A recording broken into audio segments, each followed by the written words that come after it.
जी ने कहा, देवों के गुरु बृहस्पति जी ने राजा परीक्षित से कहा, राजा अगर तक्षक ने तुम्हारे पिता परीक्षित को डसा है तो परीक्षित तो डसने से पहले ही मुक्त हो चुके हैं। परीक्षित का शरीर तो अमृत तत्व को प्राप्त कर चुका है, तो तक्षक जिसने राजा परीक्षित के शरीर को छुआ है वो भी तो अमृत है।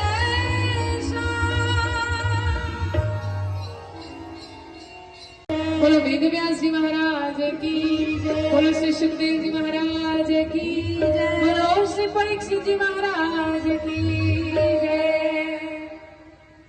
अनोस्त्व जायते तथा कुरुष्व देवेश नाथ स्वं नो यतः प्रभो। नाम संकीर्तनम यस्य सर्व पाप प्रणाशनम प्रणामो दुःखशमनस्तं नमामि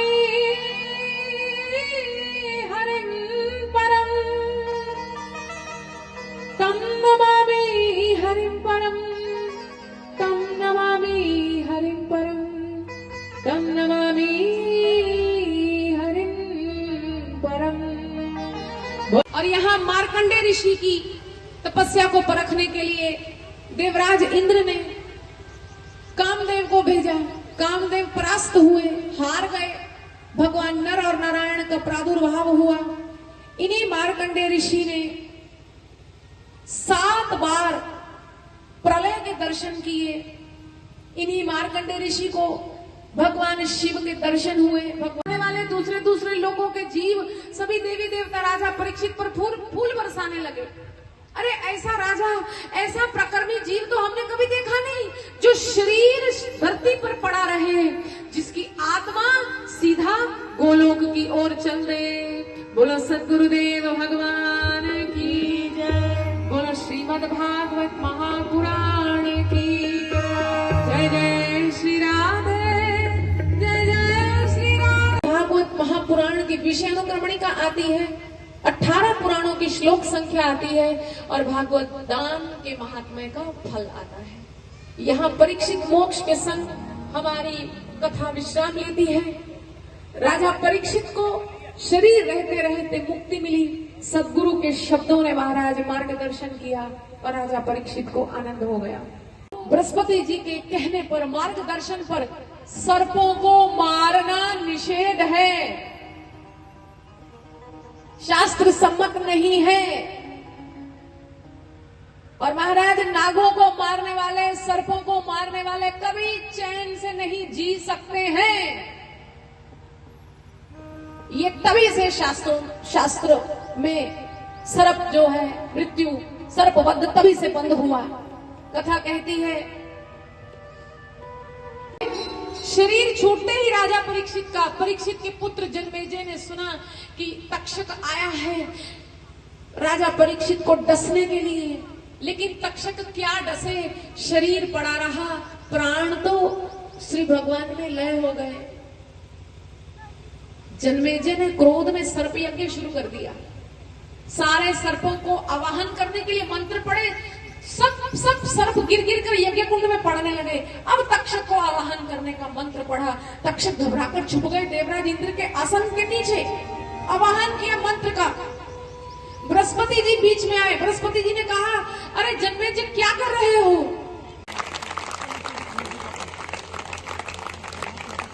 हमारे हरिंदर कुमार जी पर माँ भगवती को याद करते हुए, माँ भगवती को धन्यवाद देते हुए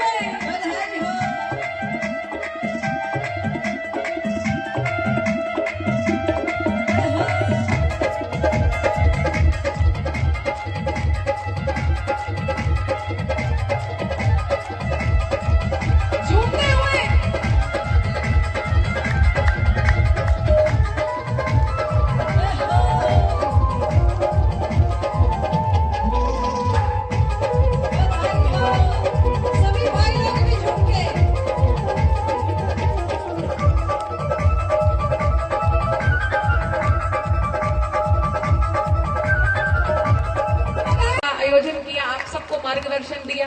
मैं व्यासपीठ से आपका बड़ा बड़ा धन्यवाद करती हुई, आभार व्यक्त करती हुई, मुझे बड़ा हर्ष महसूस हो रहा है। आपके घर परिवार में श्री भगवान सदा खुशियां बनाए रखें।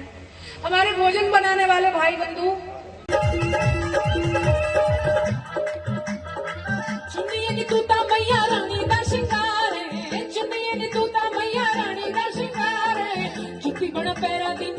की विचारे जुत्ती बण पैरा दी मैं दस की विचारे चुनिए नी तूता महारानी दा शिंगारे चुनिए नी तूता महारानी दा शिंगारे जुत्ती बण पैरा दी मैं दस की विचारे जुत्ती बण पैरा दी मैं दस की विचारे रखे चरण च रखे चरण च रखे चरण च मैनू माता रानी मोह कुछ बोल चुनिए।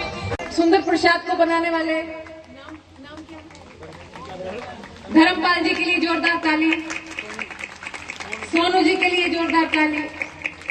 प्रसाद पाया ना आप लोगों ने? ताली लगाओ जोर से। हाँ, इसको ऊपर करो।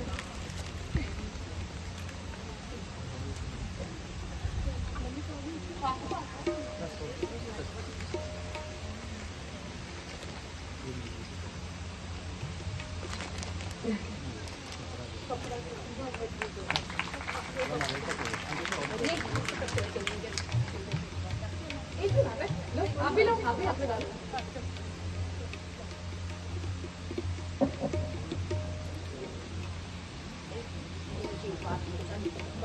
एक बार सारे देखिए सामने, सामने सामने देखिए माता जी, सामने देखिए।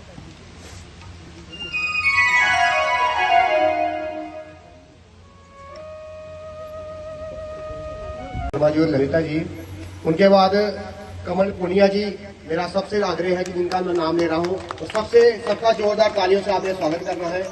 उनके बाद श्रीमान मदन लाल शर्मा जी, कृपया जल्दी मंच के पास आ लें और अपना मां से आशीर्वाद लें। कमल पुनिया जी, मदन लाल शर्मा जी, अब आ जाए ना। थुड़ू राम सिंह जी, थुड़ू अंकल जी।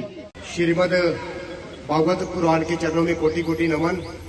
और हमारे बीच में साक्षात रूप से बैठी देवी माँ गायत्री जी को हमारा कोटि कोटि नमन समस्त शिवानगर निवासियों की तरफ से। और शहर से बाहर से आए हुए जितने भी श्रोता, भगवान को प्रेम करने वाले, सनातन को प्रेम करने वाले, आप सबका बहुत बहुत आभार और धन्यवाद। अब मैं कुछ नाम यहाँ से लूंगा मन से और क्षमा चाहूंगा अगर किसी का नाम रह गया, क्योंकि आप सब लोगों के सहयोग से, आप सब लोगों के आशीर्वाद से, आप सब लोगों के अपार कृपा से, प्यार से आज इस भागवत कथा का समापन होने जा रहा है। और जिस तरह से सब लोगों ने भरपूर रूप से अपना योगदान, समस्त शिवानगर निवासी, बाहर से भी हमारे जो लोग आए हैं, आपका भरपूर योगदान इस कथा को सफल बनाने हेतु आपका योगदान रहा।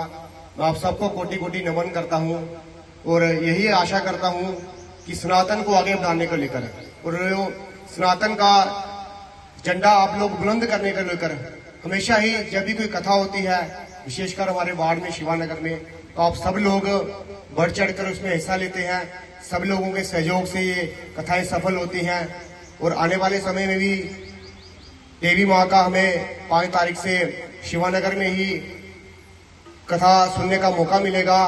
और मैं अपनी तरफ से, आप सब लोगों की तरफ से देवी माँ के चरणों में कोटि कोटि नमन करता हूँ और आपका विशेषकर धन्यवाद करता हूँ कि जिस तरह से आप सब लोग, आपके मुख से हमें कथा सुनने को मिली और जिस तरह से आप सनातन को आगे बढ़ाने में लगे हुए हैं, हम सबका दायित्व बनता है, सबका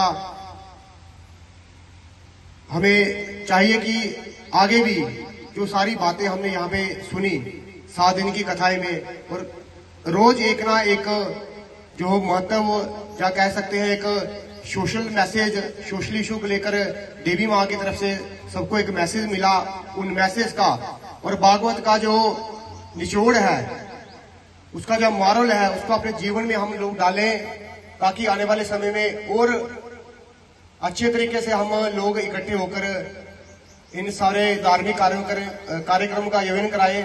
और जिस तरह से माँ ने कहा, विशेषकर हमारी जो युवा पीढ़ी है, हमारे जो बच्चे हैं, उनको संस्कार, उनको अपने धर्म के प्रति, उनको सनातन के प्रति और हमारे देवी देवताएं और जो उन लोगों की कुर्बानी से आज हम आजाद हैं, आज हम बैठे हुए हैं। उन सबकी गाथाएं कथाएं उनको पढ़ानी पड़ेंगी, उनके मन में डालना पड़ेगा।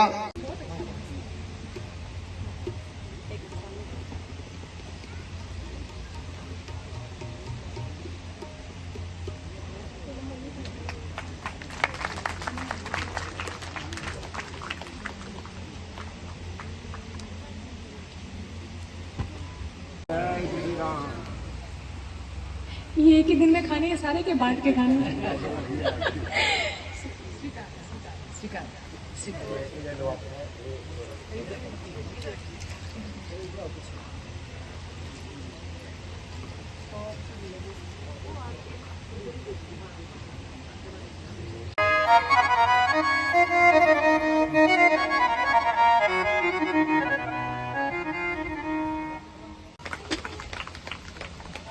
चरणदास जी,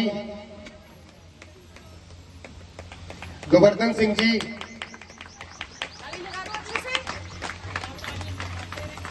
रोमेश सिंह जी,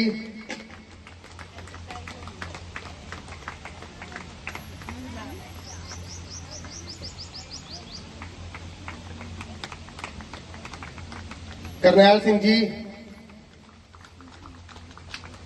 पुरुषोत्तम शर्मा जी,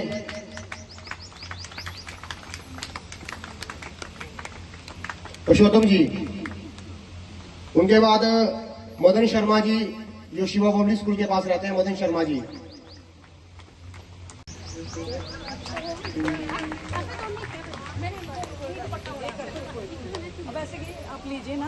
पसंद किवें आई मुखों कुछ बोल चुनिए, शेरा वाली नू पसंद किवें आई मुखों कुछ बोल चुनिए, मेरी मैया नू पसंद किवें आई मुहों कुछ बोल चुनिए, मेरी मैया नू पसंद किवें आई मुहों कुछ बोल चुनिए, बोल चुनिए पेट खोल चुनिए, बोल चुनिए पेट खोल चुनिए, बोल चुनिए पेट खोल चुनिए, बोल चुनिए पेट खोल चुनिए, मेरी मैया नू, मेरी मैया नू, मेरी